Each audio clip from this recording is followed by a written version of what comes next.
bandiraɓe amtuɓe yebde a yawa habrirde Piindi TV caggal yettude geno gonɗo jondo en juule rasulu sallallahu alayhi wa sallam noon calminirɗen khalifaɓe diini e khalifaɓe aada kono kadi ni calminɗen ɓen ɓe ganduɗa ko ardiɓe ne galle he tuggude baba abou habsatou coumba hamme ha yetti dawoudou gueddaɗo maymouna tafsir dawoudou mariat samba gaysiri tanum arɗo guerlel ko noon kadi eɗen gandi en jawti maggal cheikh ahmadou bamba yo Allah jaban en kala ko duwa toon hande noon eɗen bismimo ganduɗa ko jayniyanke kono kadi eɗen gandi ko wittiyanke labɗo to banggue ko ganduɗa humpito jaajɗo mbo Allah rokki ɗum kadi ballowo en e kala saaha e kala fannu mo ganduɗa kadi cohlateɗo surtout enen e nder banggue leñol men on woni ABDOU SALAM Ba jaaɗo toon to cuuɗi men en mbawide ko c'est une première fois arɗo eɗen mbawide lawol makko nayoɓol walla mbiyen joyoɓol walla mbiyen jeegoɓol kono foof ko arde haalde e ko fewte ko leñol ngol fotata sohlude nde tawno en natti jiggoyade foof ko wona ko ɗum assalamu aleykum Dialal. Mi juurimomo Ba Mody Ba mi juurima ɓe ganduɗa ɓe ko kamɓe goni ɓe Allah ardini Piindi TV hayso foof en mbawa haalede eɗen mbawi hen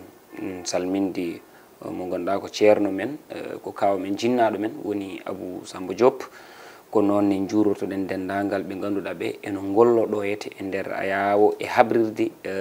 Piindi TV ha tengta yeɓoɓe kadi yewtere witede holmo woni anne ganduɗa guila fuɗɗa ha hande yimɓeɓe ena jokki e rewidaji ɗum waɗi duuɓi hankkadi hakkude yewtere holmo woni an e hettotoɓe ɗum walla daroɓe ɗum wonti aadi bil aadi eɗen calminaɓe eɗen juuroɓe kadi eɗen jetta dendagal bandiraɓe ganduɗa ko wonɓe caggal leydi ha nder leydi nanoɓe e ha heɗotoɓe daaɗe meɗen kono mataw tan puɗɗorɗen tawde eɗen e nder ndungu en mbawa ɗum wasa haalde holnima holnaki toɓol ɗi ne keewi wonɗo ndiyam yaltini yimɓe kono kadi ne wonɗo yimɓe kadi manka ndiyam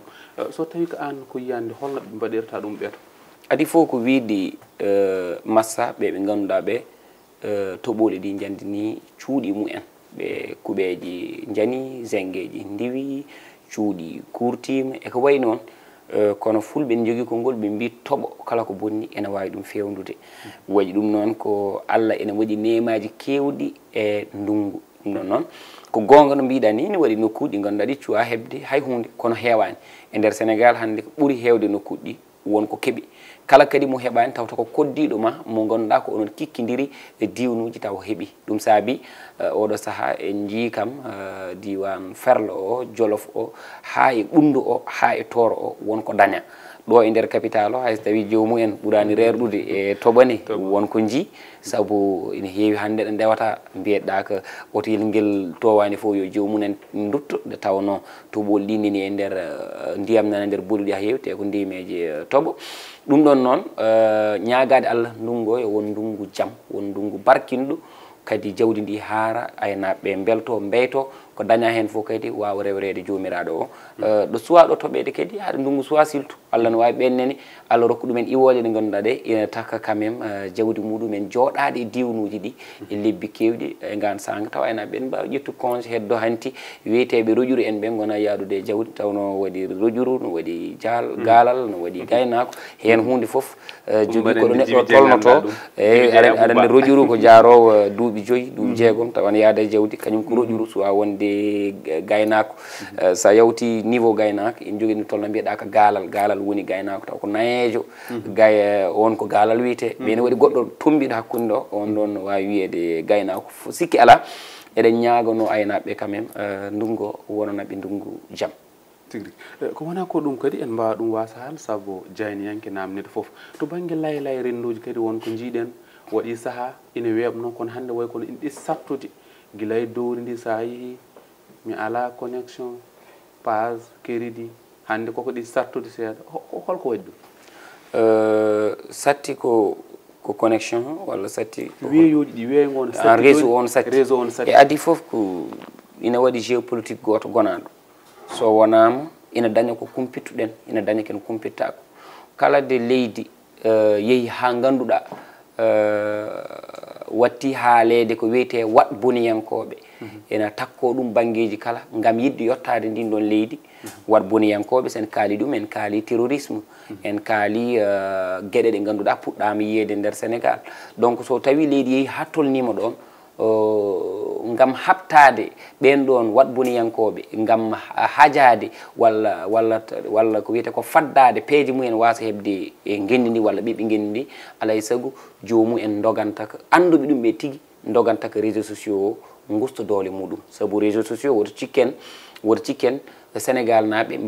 dañiri accès e réseaux sociaux ko obligatoire non wona obligatoire ko état o wela Facebook ina waɗa alimenté e Sénégal ina naate ko état o wela TikTok état o wela Viber état o wela Twitter ala réseau social mo ganduɗa ina naata e leydi taw naati ɗon ko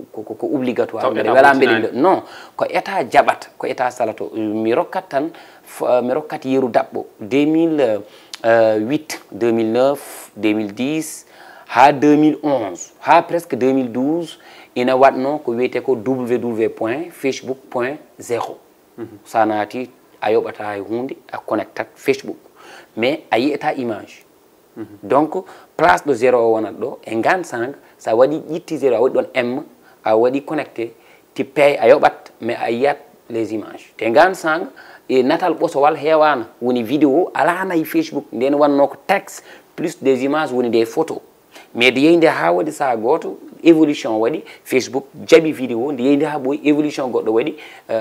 ɓe jaaɓi ni ko wiyete ko direct woni mbawa joɗaɗat haalda e rendo ngo soit mbaɗa ɗum par audio walla mbaɗa ɗum par vidéo donc bref ko yeru gonmi rokku wiide wonde e ngan sanga ɗum koko wodno gratuite on ɗon ko Sénégal rokkirno ɗum pour yimɓe ɓe ganduɗa ɓe ngala doole mais Macky Sall no ari nde kañum ko adi kuppude ko on ligne gratuite wi jiɗɗo connecté yo yoɓ par ce que ɗum ɗon kadi par ce que yimɓe ne teskino gueɗe kewɗe ne mbatteno ndewan lawol bon hande ɗo jareɗen ɗo sa yi wona rendoji dowruɗi tan ummade hanki ummade le 8 9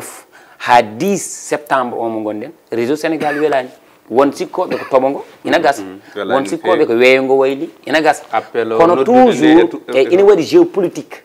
ɗo tolnoto e leydi wonɗo leydi tolnoto to batte hakkude mum e leyɗele goɗɗe menace uji ene mbaɗa wawi premier arme mo leydi jogoto ko réseau deuxième mum arme ene wono radio troisième arme ne wono télé c'est à dire il faut ganden télé et radio et internet hol darde dari e nder leydi so tawi leydi ndi toɓɓi e danger je te donne un exemple rokkete yeru so tawi coup d'état ene waɗa e leydi sa jaggui radio a tawi ne waɗi silence ene waɗa tan ko ɓuuri 1 minute 30 2 minutes toɓɓanma 3 4 minutes a jaggui e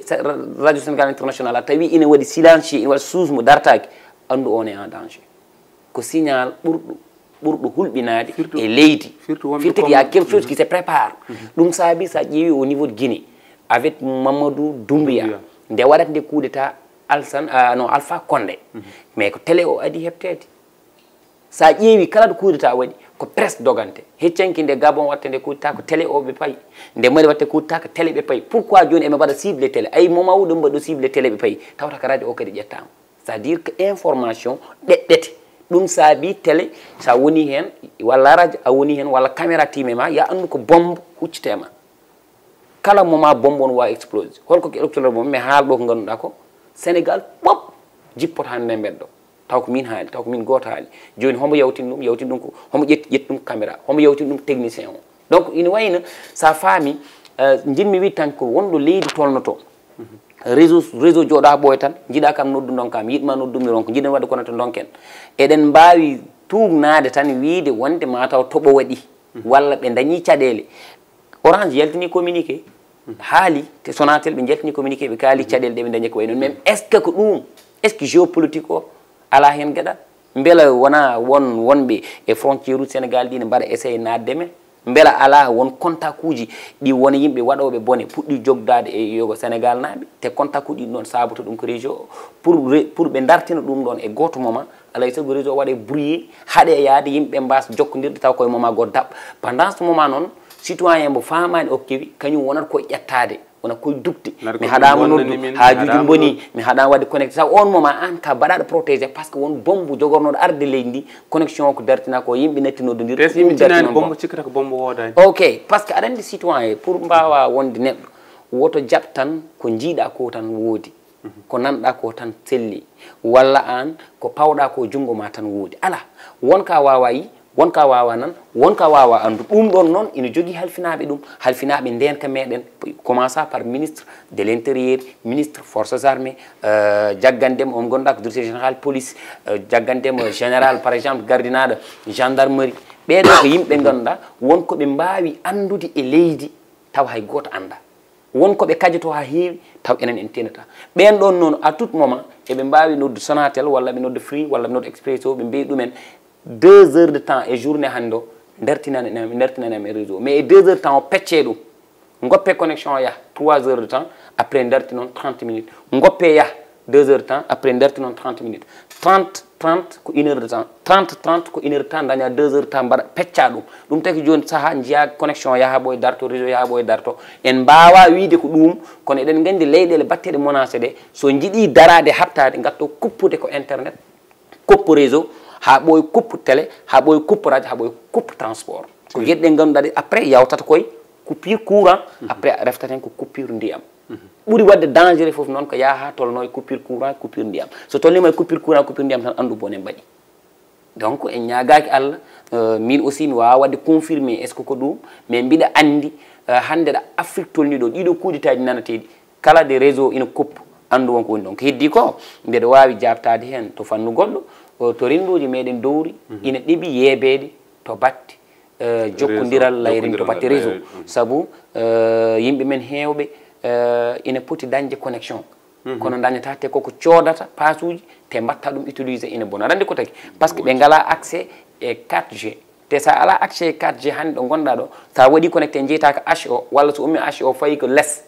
moƴƴani firte ko an aɗa bonno haaliss ma te a hutortako ɗum joni noon holko waɗi ɗum que les ɓeɓe ganduɗa kamɓe goni joguiɓe gueɗe ɗe ardiɓe Orange en ardiɓe Free en Expresso en poti ko wadde feere ha mbaɗa décentralisé réseau ji muɗum par exemple joni Expresso sa yalti Dakar e won hen certaines grandes villes a wonta dañde ɗum par 4G Free sa yalti Dakar e wayno Touba e won hen certaines grandes villes a wawa dañde réseau moƴƴo e won hen grande ville uji noon mbimi aɗa daña mais sa yi e nokkuji dow ndi ko caɗele Orange aussi la même chose joni noon ko poɗɗen wadde woni enen hutortoɓe ɗo enen cliente nde mbawen darade mbiyen ɗum ɗo emin jiiɗi ɗum te min dañani ɗum e gansan kamɓene ɓe mbawa waɗa saabu hakkude men e mabɓe ko hakkude juulo e jeeyowo hakkude juulo e codowo koɓe sodoɓe koɓe yeeyoɓe ken sodoɓe en mbawa yaade taw ɓe garani kono kamɓe mbawa arde taw ɓe garani donc pour wiide wadde yoɓe mbaɗ décentralisé quand même antenne aji mabɓe surtout 4G o wawa sarade nokkuji dowruɗi tigui rigui fammanima waɓe no mafren ha guure men bidde en ha gawdi bafen kono pamano wirni weygo no sattiɗi dumunnaji kono kalɗa nde banggue heɓtude laamuji walla mbiyen kuditaji e nder Afrique eɗen gandi hande no heewi ko wattandi hen ko toon to Gabo e holno ɗe jiiruɗa ɗum hande Afrique beele ala leyɗele ɗe ɗum jibinaka e mumen watta e mabɓe kulhuli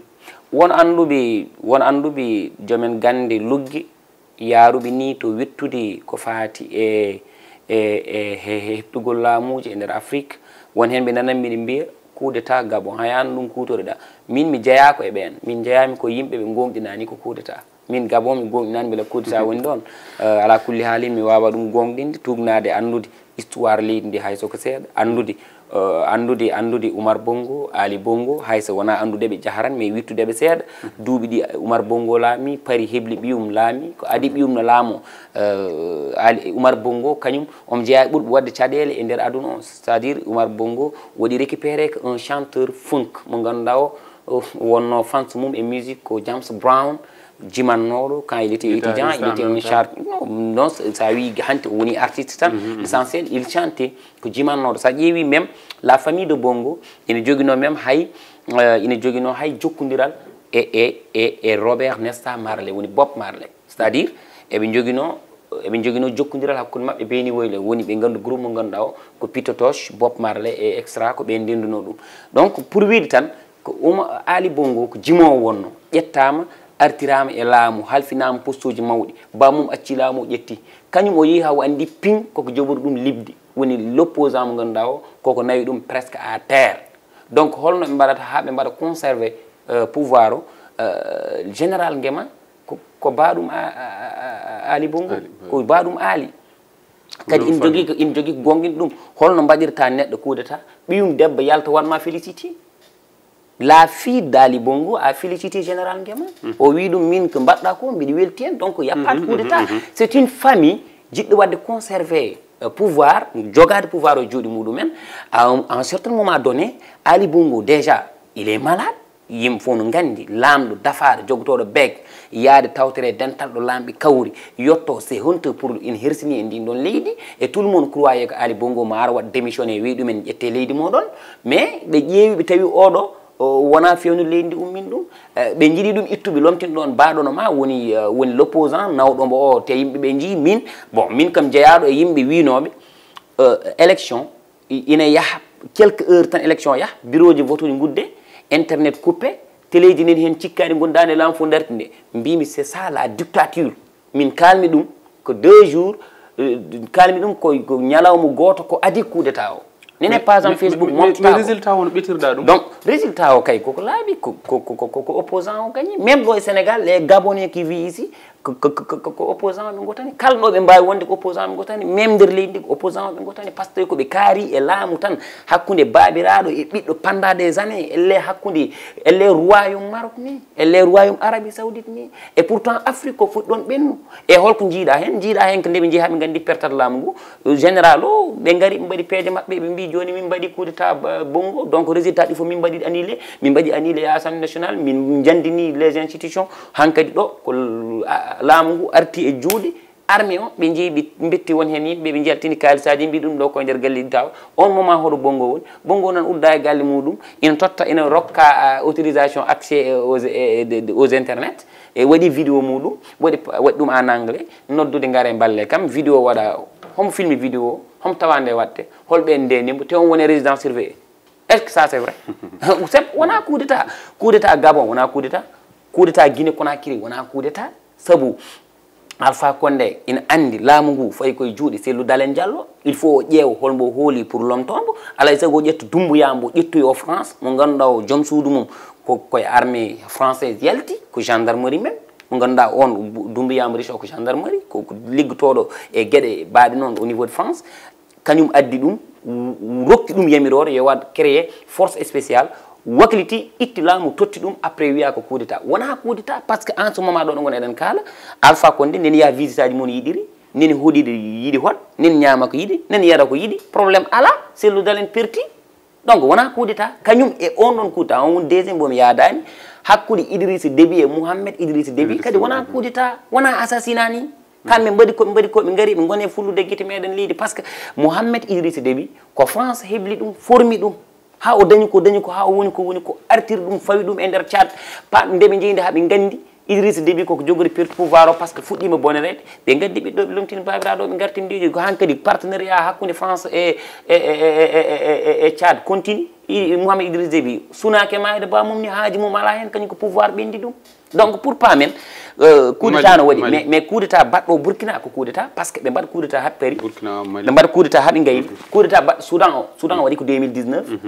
Maroc no astafurlah Burkina waɗi ko 2020 mais neɓe mbaɗi de coup d'état 2020 kamɓe les Burkina ɓe rendunoɓe mbaɗi coup d'état général Ibrahima Traoré koye maɓɓe jeeya mo ganduɗa e mine mum kam jiiɗi date de naissance ko cukalel kañum wakliti kadi waɗoy coup d'état kadi goɓe gardinno kadi transition coup d'état e nder coup d'état e nder hitande wotere ɗon ko coup d'état woni ɗon par ce que koɓe jamfodir sa ƴeewi Mali waɗi ko coup d'état e nder coup d'état Assimi Goïta eɓe wonduno nde ɓe mbaɗi ɗe coup d'état wona kanko ardino transition ko goɗɗo ardino o jooɗi abo seeɗa o wi oɗo ala haaju o jogori tan ko woppu français ɗi jooɗo ɗo kanko no yo ittu on noon kanko no jooɗi donc ɗiɗo coup d'état ji ne mbawi waɗede considéré ko coup d'état ji mais Gabon Guinée Conakry e Burkina quand même coup d'état non astafurlah e Tchad ɗo wona coup d'état ji goni ɗo bon tentative de coup d'état hulɓinaki noon ko armée joni ƴettat tan ko jiiɗen ko ɓuuri ko hewde sen limi eɗen mbawi ɗo wal ko armée tan jokti ɗum bel ala juste tan mi tellinira tentative de coup d'état baɗɗo Guinée Bissau e 2022 jaggandem 2023 ɓuuri sellude ni hay coup d'état baɗɗo Gabon quand même il y avait eu des morts te ala ko dandi Mballo Cissokho so wona lamɓe leydi Sénégal wondude e renseignement généraux Sénégal e ko woni ko men ko ɓen dandoy ɗum so wonano kamɓe tan ko perti pouvoir o woni Mballo Cissokho gonɗo Guinée Bissau gueɗel kadi guel armée sono jogo leydi ndi so tawi woni koye basal fayi koye joote c'est-à-dire sa woni soldat sa woni koninki jangguinteɗa ko holno ladirta holno ngabbirta holno dogirta holno cuuɗorta holno pellirta holno piɗirta holno natirta e haare holno jaltirta hen tawa foolaka holno mbaɗirta géré intérêt ji leydi ma taw leydi ndi ndi kaɓata ƴettani haydara e leydi ma donc haade ko ɗum ɗo ɓe jangi wadde mbawa ardade leyɗele ɓe jaari ɗum yeeso par ce que ɓe janggani ko woni économique janggani ko woni politique ɓe ganda géopolitique ɗum saabi sa ƴeewi le jeune mbo makki o notre cadette mabɓe nde ɓe jeehi nde Russie sa ƴeewi discours mbo waɗi o tenir devant Poutine wona jambaragal wona guindiyankagal wona cuusal non ko majjere e waasi andude ko haalata par ce que nde o haalata nde omo sikka kanko o woni koye wadde blessé les présidents africains mawɓe wondi ɓe tawa anda o adi wadde blessé koɓe ganduɗa ɓe kamɓe goni Poutine en saabu ɓen ɗon partenariat mabɓe ɓeega ɓurtide partenariat makko kanko e Poutine en ɗum woni ko anda e nder hen kadi o yandini hoore makko ɗo ganta expérience toujours fait la différence ko humpita o sirde yimɓe ɓe c'est à dire a wawa wiide lamɓe Afrique naaɓe potani yulde oɗo asaman pecciti ɗiɗo keeri gara gayata gam yelade non wona yaade nde non wona yaade nde Poutine ko ɓetannoɓe ko e Sadak mais kanko ko nawi ko hen mais ɓuuri hewde kanko sakka ko kanko ɓuuri hewde ko heddiɓe cakka ko Sadak makko ɓuuri hewde kanko ɓuuri sakkede tendo sakkande o ƴettu si il était par exemple sonno ko Thomas Sankara wonno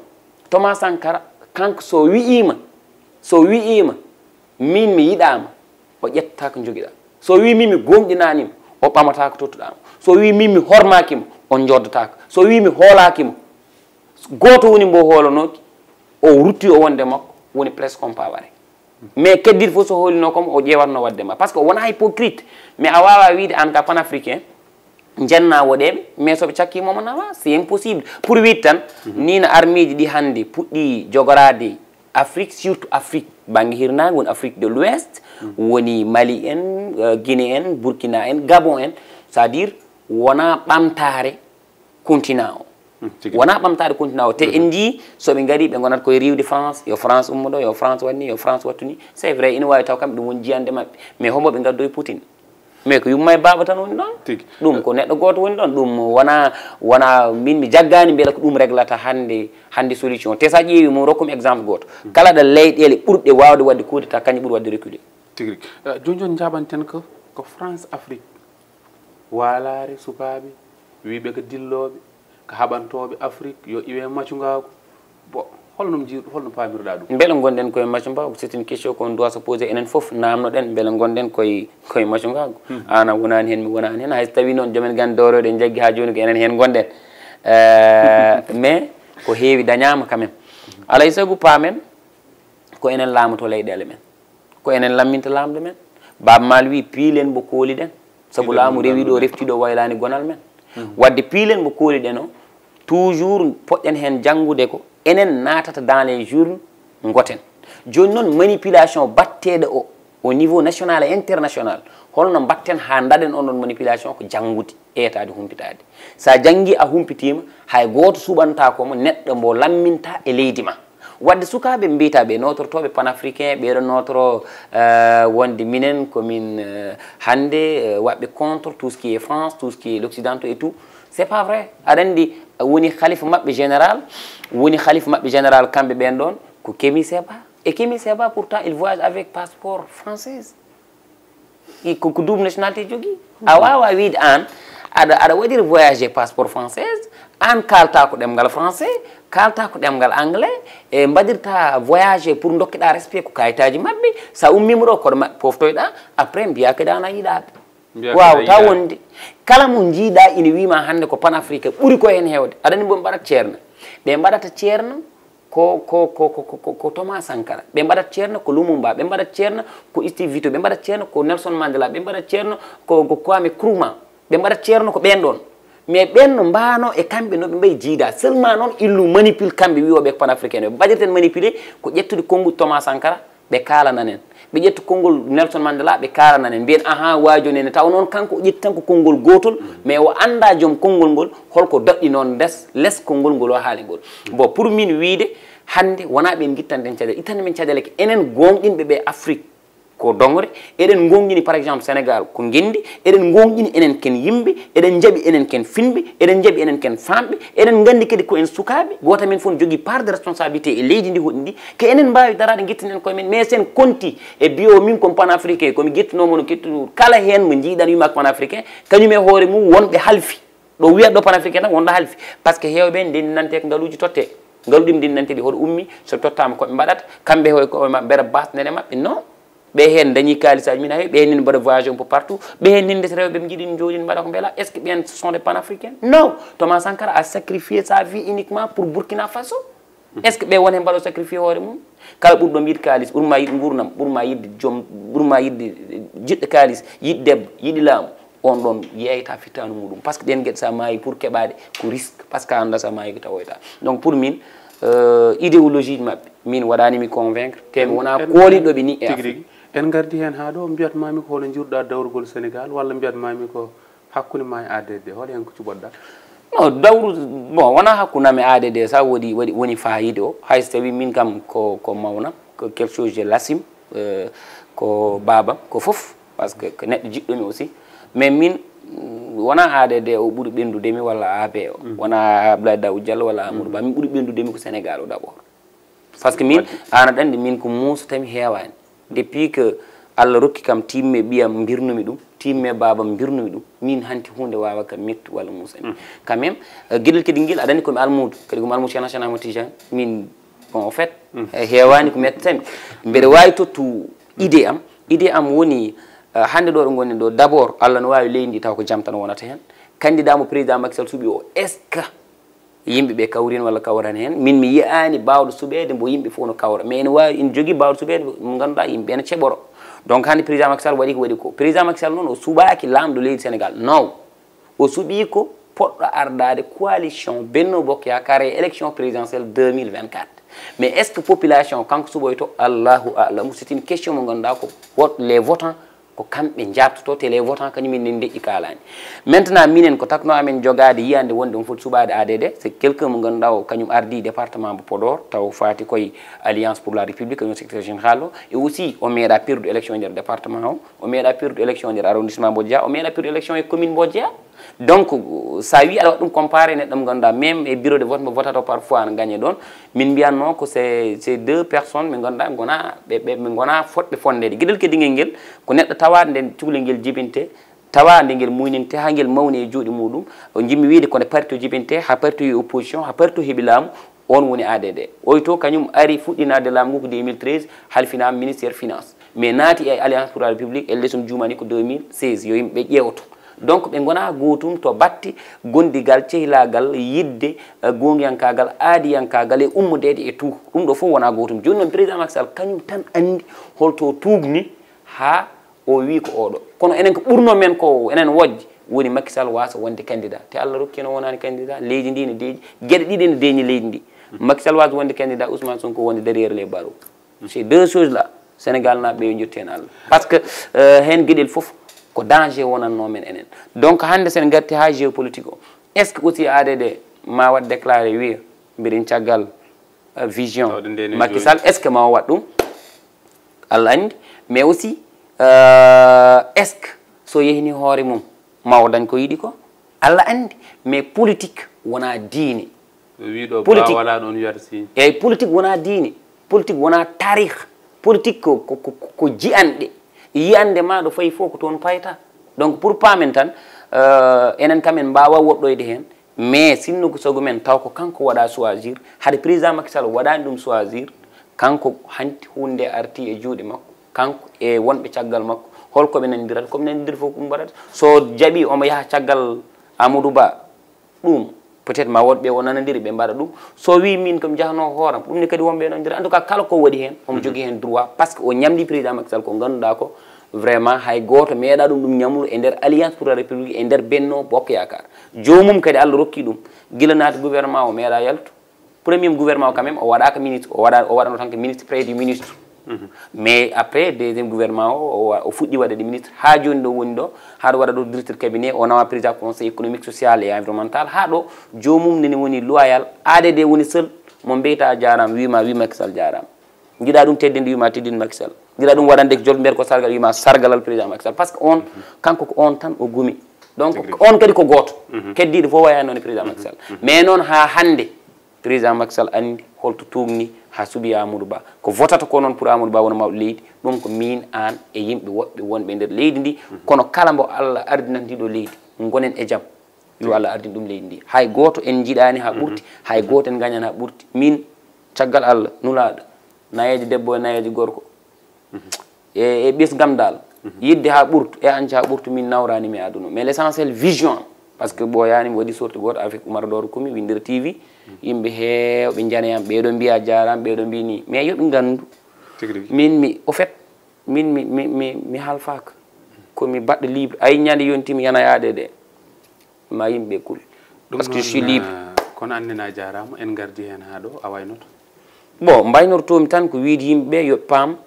koɓe jaɓani ko les autres chroniqueurs ɓe jaɓani ɗum les autres journalistes ɓe jaɓani ɗum d' autres personnes ɓe ganduɗa ɓe ils ont dans les plateaux télévisés ina kaala ko jiiɗi yoɓe jaɓana men ɗum min ceerte mabɓe tan ɓe kalata ko ngal ɗemgal min kala ngal ga ɗemgal kono min kay somi haali vision walla waɗi analysé hunde mi waɗirani ɗum gañɗum mi waɗirani ɗum anjinet mais mbaɗir ɗum ko ɗum woni yiyandam ɗum woni famamuyam heddi noon ma wod juge de wiye non non o waɗi ɗum ko sababude ma taw aade de wondi non min gondum koye Sénégal gondum koye fulɓe gondum koye hooram jiɗmi ko hooram mais noon hoto hay goto jooɗo ha hoyɗo est ce que o mbeɗa wawi ɗum wadde manipulé est ce que o mbeɗa wawi ɗum yobde yo haal est ce que o mbeɗa wawi woncude miijo mum walla mi haɗa ɗum haalde moi je suis libre min so jarimi yeeyi fittano mi yeyat je suis libre min ko an aɗa andi kala combat mo naatmi mi naati hen jaltumi hen par ce que mi au fait wona wasu quoi mais mi wona kuuɗaɗo aussi min kam downaɗo te jogui duwawam ko nenam babam te ɓe downima kam min mi ala on regret ceernam downi kam an ka musiddam te mbiɗa anda downi kam min mi ala on probléme mais noon kam miijam kala ɗo ari somi pose am question mi jaboto ko jimi ko mi jaboto miijam ngo et puis mi hulata hen tagaɗo poofowo Allah tan kulmi kay tan kertanimi ko heddi ko foof ɗo yeesam ɗo so wona gacce wona hay hunde yo yimɓe gandu komi jogui miijam mbeɗa haala mais mi waɗirani ɗum pour hay hunde ɗum kam ko message mo ponnomi yaltinde le reste yo Allah naw en e élection ji taw koye dow jaam jaltini hen dow jaam et puis leydi ndi continue min mi yahat an a yahat mi Sénégal heddoto c'est ça qui compte ɗum tan woni l' essentiel o Allah jarama jarama ɗum noon Allah jarama o jarama tonggode 150 kanko Dialal newari nde o jogui kadi ni arde notaden eɗen gandi weeɓani hay hande ni tawno kombo men ni biftimimo foof mbaɗa wawi hebdemo ɗum ne kadi ko teddugal e woni o jarama no fewi en jetti noon bandiraɓe men toon to Fouta eɗen gandi kanko wonno yangue ɓimen ɓi Oumar Alhaji Ousmane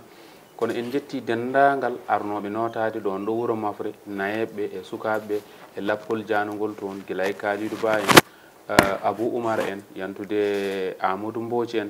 yantude Djibi Daw en Bolo Sow en eko way noon kono kadi ni mariage nan toon hande hono omo ganduɗa ko Hadji Goundou en calmini bandiraɓe kono kadi en jetti omo ganduɗa ko ceerno ɗahali mo gollere golle Boubel Sare Kamalinko konngol mbayni koko toon ɗo furi en saabu o wi nde gonɗa nde suko ka mawɗo nde gonɗa nde mawɗo kadi ka suko ɗum ɗon konngol ngol no waɗi no faccirto nde gonɗa nde suko ka mawɗo saabu suko ne heewi ko haalata konngudi wiye ɗiɗo konngudi mawɗo tigui kono kadi mawɗo ina heewi ko haalata konngudi wiye ɗiɗo konngudi suko Seydili noon ceerno ɗa haali ceerno men en calminimo no feewi toon to gollere ɗum noon ko Djibi Dieng e Abouba filmoɓe ngana en calminiɓe vraiment calminiɓe en beltanimoɓe no feewi calminiɓe no feewi vraiment ha saaha goɗɗo hawrude welede gen Allah jarama on jarama merci